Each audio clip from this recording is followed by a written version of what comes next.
வணக்கம் உறவுகளே.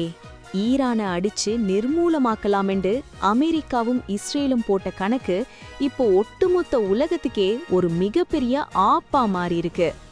ஆமாம் உறவுகளே, உலகத்தோட வாழ்வாதாரத்தையே புரட்டி போட போற வரலாற்றிலேயே மிகப்பெரிய எண்ணெய் நெருக்கடி இப்ப தொடங்கிட்டது. உலக சந்தையில ஒரு பீப்பாய் கச்சா எண்ணெயோட விலை சடுதியா $115 தொடக்கம் $120 வரைக்கும் எகிரி அடிச்சிருக்கு. இது சாதாரண விடயம் இல்ல உறவுகளே. வளைகுடா கடற்பரப்புல பல மில்லியன் பீப்பா எண்ணெய் இப்ப கப்பல்கள்ல சிக்கி கிடக்குது. பல எண்ணெய் உற்பத்தி நாடுகள் உற்பத்தியை குறைச்சிட்டாங்க. சில நாடுகள் ஃபோர்ஸ் மெஜார் என்று சொல்லி உற்பத்தியையே முழுசா நிப்பாட்டிட்டாங்க. ஈரானை அழிக்க வெளிக்கிட்டு இப்ப முழு உலகமும் இருத்துக்குள்ள போகுது. உறவுகளே, நிலைமை கைமீறி போறத பார்த்த G7 நாடுகளோட நிதி அமைச்சர்கள் இப்ப அவசரமா ஒரு கூட்டத்தை கூட்டியிருக்கணும். அதுல சர்வதேச எரிசக்தி முகவர் அமைப்புடன் சேர்ந்து ஒரு அதிரடி முடிவை எடுத்திருக்காங்க.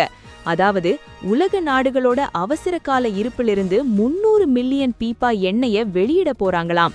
2022ல ரஷ்யா உக்ரைன் போர் வந்தப்போ வெளியிட்டதை விட இது 2 மடங்கு அதிகம். இந்த 300 மில்லியன் என்றது கேட்க பெரிய தொகையா இருக்கலாம். ஆனா உண்மையான பகிர் தகவல் என்ன தெரியுமா? உலகத்தோட ஒரு நாள் எண்ணெய் பாவனை 104 மில்லியன் பீப்பாய்கள். அப்ப இந்த 300 மில்லியன் எண்ணெயை வச்சு வெறும் 3 நாளைக்கு தான் உலகத்தை ஓட்ட முடியும். ஹோர்மூஸ் நீரிணை முடங்கினா உலகத்தோட கழுத்து நெரிக்கப்படும் அண்டது இப்ப அமெரிக்காவுக்கு நல்லாவே விளங்கியிருக்கு. இன்னொரு பக்கம் உலக பங்குச்சந்தைகள் எல்லாமே இப்ப பாதாளத்தை நோக்கி சரிஞ்சிட்டு இருக்கு. லண்டன் பங்குச்சந்தை 1.1 வீதமும், ஜெர்மனி 1.6 வீதமும், பிரான்ஸ் பங்குச்சந்தை 2 வீதமுமா சரிஞ்சிருக்கு. இது மட்டுமா, எரிவாயுவோட விலையும் ஒரே நாள்ல 25 வீதத்தால அதிகரிச்சிருக்கு. யுத்தம் தொடங்கிறதுக்கு முதல் இந்த வருஷம் வட்டி வீதங்களை குறைக்கலாமென்று அரசாங்கங்கள் கணக்கு போட்டிருந்தாங்க. ஆனா இப்ப எண்ணெய் காசு கூடினதால பணவீக்கம் விண்ணை பிளக்க போடுது.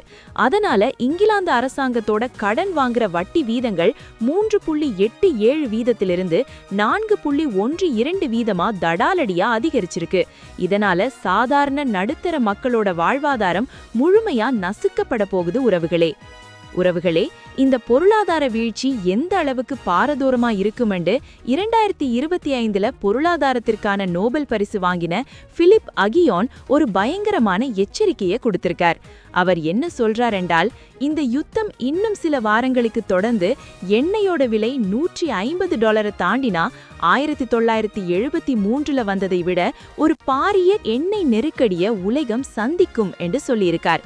1973ல இஸ்ரேலுக்கு ஆதரவு கொடுத்த நாடுகளுக்கு அரபு நாடுகள் எண்ணெயை நிப்பாட்டினதால உலகத்துல மிகப்பெரிய பணவீக்கமும் பொருளாதார முடக்கமும் வந்ததை அவர் சுட்டிக்காட்டியிருக்கார். 2008ல வந்த மாதிரி வங்கிகள் வீழ்ச்சி அடையாட்டியும் இந்த யுத்தம் தொடர்ந்தால் உலக பொருளாதாரம் ஒரு பாரிய மந்த நிலைக்கு போறதை யாராலையும் தடுக்க இயலாது என்று அவர் ஆணித்தரமா சொல்லியிருக்கார். உறவுகளே, அமெரிக்கா தன்னோட அரசியல் லாபத்திற்காக தொடங்கின இந்த யுத்தம் இப்ப ஆசியா மற்றும் ஐரோப்பிய நாடுகள்ல இருக்கிற சாதாரண மக்களோட வயிற்றுல அடிக்க தொடங்கியிருக்கு. எண்ணெய் விலை தொடர்ந்து அதிகரிச்சா சாப்பாட்டு பொருட்களின் விலையும் பல மடங்கு கூடும்.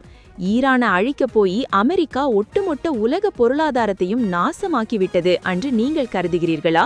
இதனால் ஏற்படும் விலையேற்றங்களை சமாளிக்க உலக நாடுகள் என்ன செய்ய வேண்டும்? உங்கள் ஆழமான கருத்துக்களை மறக்காமல் கீழே கமெண்டில் சொல்லுங்கள். எமது சேனல் நேம் டியூப் தமிழ் 24/7. உடனுக்குடன் செய்திகளை முதலில் தமிழில் நாங்கள் தான் கொடுக்கிறோம். எங்களை பின்தொடர சொல்லுங்க.